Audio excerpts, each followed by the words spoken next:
एक बार भगवान विष्णु जी शेषनाग पर बैठे बैठे बोर हो गए और उन्होंने धरती पर घूमने का विचार मन में किया। वैसे भी कई साल बीत गए थे धरती पर आए और वह अपनी यात्रा की तैयारी में लग गए। स्वामी को तैयार होता देखकर लक्ष्मी माँ ने पूछा, आज सुबह सुबह कहाँ जाने की तैयारी हो रही है? विष्णु जी ने कहा, है लक्ष्मी, मैं धरती लोक पर घूमने जा रहा हूँ। तो कुछ सोचकर लक्ष्मी माँ ने कहा, हे देव, क्या मैं भी आपके साथ चल सकती हूँ? भगवान विष्णु ने 2 पल सोचा, फिर कहा, एक शर्त पर। तुम मेरे साथ चल सकती हो, तुम धरती पर पहुंचकर उत्तर दिशा की ओर बिल्कुल मत देखना। इसके साथ ही माता लक्ष्मी ने हाँ कह के अपनी मनवा ली। और सुबह सुबह माँ लक्ष्मी और भगवान विष्णु धरती पर पहुंच गए। अभी सूर्य देवता निकल रहे थे। रात बरसात होकर हटी थी। चारों ओर हरियाली ही हरियाली थी। उस समय चारों ओर बहुत शांति थी और धरती बहुत ही सुंदर दिख रही थी। और माँ लक्ष्मी मंत्रमुग्ध होकर धरती को देख रही थी और भूल गई कि पति को क्या वचन देकर आई है। और चारों ओर देखती हुई कब उत्तर दिशा की ओर देखने लगी पता ही नहीं चला। उत्तर दिशा में मां लक्ष्मी को एक बहुत ही सुंदर बगीचा नजर आया और उस तरफ से भीनी भीनी खुशबू आ रही थी और बहुत ही सुंदर सुंदर फूल खिले थे। यह एक फूलों का खेत था और मां लक्ष्मी बिना सोचे समझे उस खेत में गई और एक सुंदर सा फूल तोड़ लाई। लेकिन ये क्या, जब मां लक्ष्मी भगवान विष्णु के पास वापस आई तो भगवान विष्णु की आंखों में आंसू थे। और भगवान विष्णु ने मां लक्ष्मी को कहा कि कभी भी किसी से बिना पूछे उसका कुछ भी नहीं लेना चाहिए और साथ ही अपना वचन भी याद दिलाया। मां लक्ष्मी को अपनी भूल का पता चला तो उन्होंने भगवान विष्णु से इस भूल की माफी मांगी। तो भगवान विष्णु ने कहा कि जो तुमने जो भूल की है उसकी सजा तो तुम्हें जरूर मिलेगी। जिस माली के खेत से तुम नए बिना पूछे फूल तोड़ा है, यह एक प्रकार की चोरी है। इसलिए अब तुम 3 साल तक माली के घर नौकर बनकर रह, उसके बाद मैं तुम्हें बैकुंठ में वापिस बुलाऊंगा। मां लक्ष्मी ने चुपचाप सर झुकाकर हाँ कर दी। और मां लक्ष्मी एक गरीब औरत का रूप धारण करके उस खेत के मालिक के घर गई। घर क्या, एक झोपड़ा था और मालिक का नाम माधव था। माधव की बीबी, 2 बेटे और 3 बेटियां थी।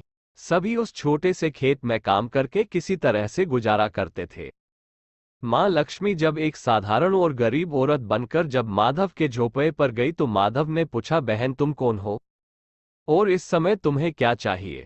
तब मां लक्ष्मी ने कहा, मैं एक गरीब औरत हूं, मेरी देखभाल करने वाला कोई नहीं। मैंने कई दिनों से खाना भी नहीं खाया, मुझे कोई भी काम दे साथ में मैं आपके घर का काम भी कर दिया करूंगी। बस मुझे अपने घर में एक कोने में आसरा दे दो। माधव बहुत ही अच्छे दिल का मालिक था, उसे दया आ गई। लेकिन उसने कहा, बहन मैं तो बहुत ही गरीब हूं, मेरी कमाई से मेरे घर का खर्च मुश्किल से चलता है। लेकिन अगर मेरी 3 की जगह 4 बेटियां होती तो भी मैंने गुजारा करना था। अगर तुम मेरी बेटी बनकर जैसा रूखा सूखा हम खाते हैं उसमें खुश रह सकती हो तो बेटी अंदर आ जाओ। माधव ने मां लक्ष्मी को अपने झोपड़े में शरण दे दी और मां लक्ष्मी 3 साल उस माधव के घर पर नौकरानी बनकर रही। जिस दिन मां लक्ष्मी माधव के घर आई थी उससे दूसरे दिन ही माधव को इतनी आमदनी हुई फूलों से कि शाम को एक गाय खरीद ली। फिर धीरे धीरे माधव ने काफी जमीन खरीद ली और सबने अच्छे अच्छे कपड़े भी बनवा लिए और फिर एक बड़ा पक्का घर भी बनवा लिया। बेटियों और बीबी ने गहने भी बनवा लिए और अब मकान भी बहुत बड़ा बनवा लिया था। माधव हमेशा सोचता था कि मुझे ये सब इस महिला के आने के बाद मिला है, इस बेटी के रूप में मेरी किस्मत आ गई है मेरी। और अब 2-4 साल बीत गए थे, लेकिन मां लक्ष्मी अब भी घर में और खेत में काम करती थी। एक दिन माधव जब अपने खेतों से काम खत्म करके घर आया तो उसने अपने घर के सामने द्वार पर एक देवी स्वरूप गहनों से लदी एक औरत को देखा। ध्यान से देखकर पहचान गया, अरे ये तो मेरी मुहम बोली चौथी बेटी यानी वही औरत है। और पहचान गया कि यह तो मां लक्ष्मी है।